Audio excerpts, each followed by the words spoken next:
বাংলাদেশের স্বাধীনতায় east Bengal regiment গৌরবময় অবদান রেখেছে।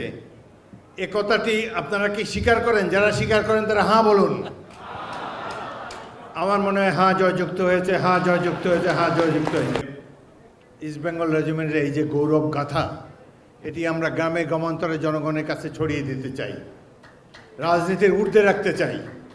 আমরা কামনা করব বাংলাদেশ সেনাবাহিনীও ইস্ট বেঙ্গল রেজিমেন্ট যেভাবে জনগণের ডাকে সাড়া দিয়ে সাধারণ মানুষের কাতারে এসে স্বাধীনতা যুদ্ধে অংশগ্রহণ করেছে, একইভাবে স্বাধীনতার অব্যবহিত পরে east Bengal regiment, army, navy, air force, সামরিক বাহিনী সবাই মিলে এটি হলো জনগণের বাহিনী, জনগণের প্রভু নয়, জনগণের সেবক সামরিক বাহিনী। এই সামরিক বাহিনী জনগণের জন্যই সবসময় প্রস্তুত থাকবে। যেমন প্রাকৃতিক দুর্যোগে তেমনিভাবে রাজনৈতিক দুর্যোগে যে কোনো সময় বাংলাদেশের স্বাধীনতা সার্বভৌমত্ব অক্ষুণ্ণ রাখার জন্যে সামরিক বাহিনী সবসময় এগিয়ে আসবে এবং ঐতিহাসিক ভূমিকা রাখবে, এটাই সবসময় আমরা কামনা করি। আমি শুধু ইস্ট বেঙ্গল রেজিমেন্টের কথা বলেছি, বাট মুক্তিযুদ্ধে ইপিআরও অনেক গৌরবময় ভূমিকা রেখেছে। সাথে সাথে নেভির একটা ছোট্ট নেভি অগাস্ট সেপ্টেম্বরের দিকে গঠন করা হয়েছিল। তারা যেভাবে কর্ণফুলী নদীর অপর পাড় থেকে সাঁতরে এসে পিঠে লিম্পেট মাইন বেঁধে যেভাবে পাকিস্তানি জাহাজে মাইন স্থাপন করে জাহাজটি উড়িয়ে দিয়েছিল, উড়িয়ে দিয়ে আবার সাঁতার কেটে কেটে আবার এই পারে এসেছে, দুঃসাহসিক কাহিনী।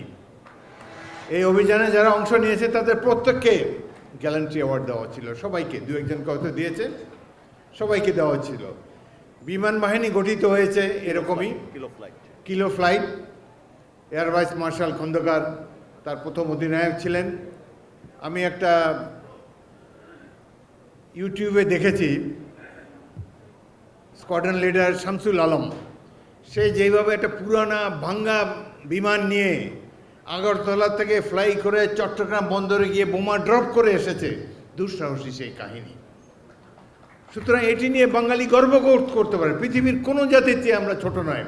পাকিস্তানিরা বলতো আমরা নাকি মার্শাল রেস না, আমরা মার্শাল রেস না, তো কারা মার্শাল রেস? এটা তো প্রমাণ হয়ে গেছে 1971 সালে। যাই হোক, যখনই রাওয়া ক্লাবে আসি, রাওয়া চেয়ারম্যান, সদস্যবৃন্দ, আজকে অনেক পুরাতন বন্ধুদের সাথে দেখা হলো। ইস্ট বেঙ্গল রেজিমেন্টের প্রাক্তন সৈনিক, আর্ম সার্ভিসেসের অনেকের সাথে দেখা হলো। মনে হলো যে আমি আমার নিজের বাড়িতে ফিরে এসেছি। এগুলোর সাথে অন্য কোনো সম্মানের কোনো তুলনা হয় না। This is our home. সামরিক বাহিনী আমরা সৃষ্টি করেছি।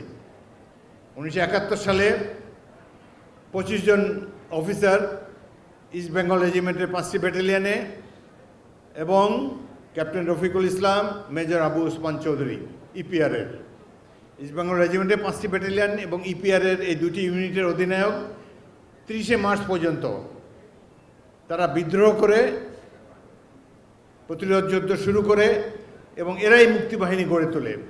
আমি সামরিক বাহিনীর একজন প্রতিষ্ঠাতা হিসাবে, মুক্তিবাহিনীর একজন প্রতিষ্ঠাতা হিসেবে অত্যন্ত গর্ববোধ করি। এখানে অনেকে এখানে উপস্থিত, এই 25 জনের কয়েকজন এখানে উপস্থিত রয়েছেন, তাদেরকে অভিনন্দন জানাই। এটা কে রেকগনাইজ করলো না করলো জানি না। সামরিক বাহিনী হয়তো আমাদের 25 জনের নামও জানে না, সেনাবাহিনী তো আমাদের হয়তো নামগন্ধও নাই, কিন্তু একদিন নিশ্চয়ই বাংলাদেশ ইতিহাস লেখা হবে। জনগণের পক্ষে কারা দাঁড়িয়েছিল সেই দুঃসময়? কিছু কিছু লোক চুপচাপ বসেছিল, কিছু কিছু লোক পশ্চিম পাকিস্তানে চলে গিয়েছে, বাট ইস্ট বেঙ্গল রেজিমেন্টের প্রত্যেকটি সৈনিক অফিসার মুক্তিযুদ্ধে অংশগ্রহণ করেছে, এটি আমাদের অনেক গর্ব। এরাই নেতৃত্ব দিয়েছে, এরাই মুক্তিবাহিনী গড়ে তুলেছে, আর্মি, নেভি, এয়ারফোর্স গঠিত হয়েছে। মাত্র 4000 ইস্ট বেঙ্গল রেজিমেন্টের সৈনিক 1 লক্ষ লোকের মুক্তিবাহিনী গড়ে তুলেছে, এদেরকে নিয়ে যুদ্ধ করেছে, একটা জাতির জন্ম দিয়েছে, রাষ্ট্রের জন্ম দিয়েছে। এটা তো একটা বিরাট গৌরব।